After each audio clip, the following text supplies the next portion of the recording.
Hello friends, ఇవాళ మనం చేయబోయే స్నాక్స్ ఆలు చీజ్తో డిఫరెంట్ స్నాక్స్ అని తయారు చేస్తున్నాం. దీనికి కావాల్సిన ఒక బౌల్ తీసుకొని 1 కప్పు మైదా పిండి జల్లించుకోవాలి. మనము జల్లెడలోకి 1 కప్పు మైదా పిండి వేసుకొని జల్లించుకున్న తర్వాత దీనిలోకి చిటికెడు సాల్ట్, ఒక 2 స్పూన్లు నెయ్యి వేసుకొని ఒకసారి పొడి పిండిని బాగా కలుపుకోవాలి. తర్వాత కొంచెం వాటర్ పోసుకుంటూ మనం చపాతీ పిండి ముద్దలాగా కలుపుకోవాలి. ఇలా మా పిండి ముద్దలా కలుపుకున్నాక పక్కకు పెట్టుకోవాలి. ఒక వేరే బౌల్ తీసుకొని ఉడకబెట్టిన ఆలు వేసుకోవాలి. దీంట్లో చిన్నగా కరిసిన కొత్తిమీర, సన్నగా తురుముకున్న ఒక 3 స్పూన్స్ క్యారెట్, 1 స్పూన్ ఉప్పు, 1 స్పూన్ కారము, 1/2 స్పూన్ జీలకర్ర వేసి ఒకసారి మొత్తం ఇది మనం ఆలుకు క్యారెట్కు ఉప్పు కారం పడేటట్టు కలుపుకోవాలి. కొంచెం అల్లం వెల్లిపాయ పేస్ట్ వేసుకున్న తర్వాత బాగా కలుపుకోవాలి.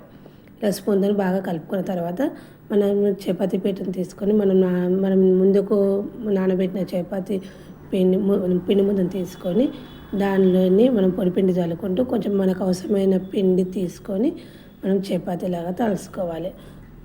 పిండిని అనేది 2 ముద్దలాగా చేసుకొని మనము అవసరమైనంత చపాతీకి ఎంత అవసరం ఉంటుందో అంతే విధంగా చపాతీ ముద్దను తీసుకొని మనము ఎంత వీలైతే అంత తాల్చుకోవాలి. చపాతీలాగా తాల్చుకున్న తర్వాత ఇంతకుముందు మనం ఆలు క్యారెట్ మిశ్రమాన్ని కలిపి పెట్టుకున్నాం కదా, మనం చపాతీ మొత్తం స్ప్రెడ్ చేయాలి. చపాతీ మొత్తం రాసుకోవాలి.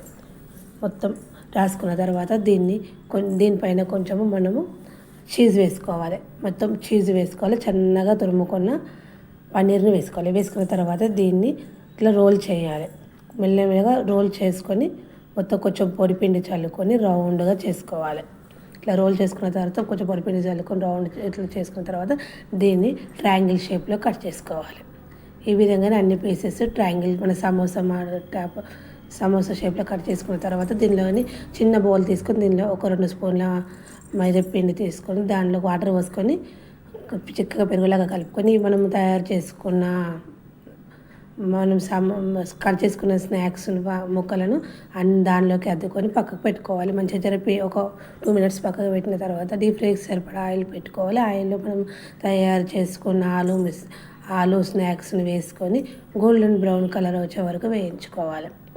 ఇది చాలా ఈజీగా చేసుకోవచ్చు. టేస్ట్ మాత్రం చాలా బాగుంటుంది. ఈ విధంగా అన్నీ రెడీ చేసుకోవాలి. ఇట్లా మనం కట్ చేసుకుంటే మనకు ఆలు చీజు పన్నీర్ అనేది మంచిగా పర్ఫెక్ట్గా గోలింది. దీన్ని దమడక చెప్తుందంటే చాలా బాగుంటుంది. ఎంతో టేస్టీ గల ఆలు చీజ్ స్నాక్స్ అనేది రెడీ అయిపోయింది. మీరు ఒకసారి ట్రై చేసి చూడండి. ఓకేనా? Bye friends. చాలా ఈజీగా ఇంట్లోనే చేసుకునే రెసిపీ. Okay, bye friends.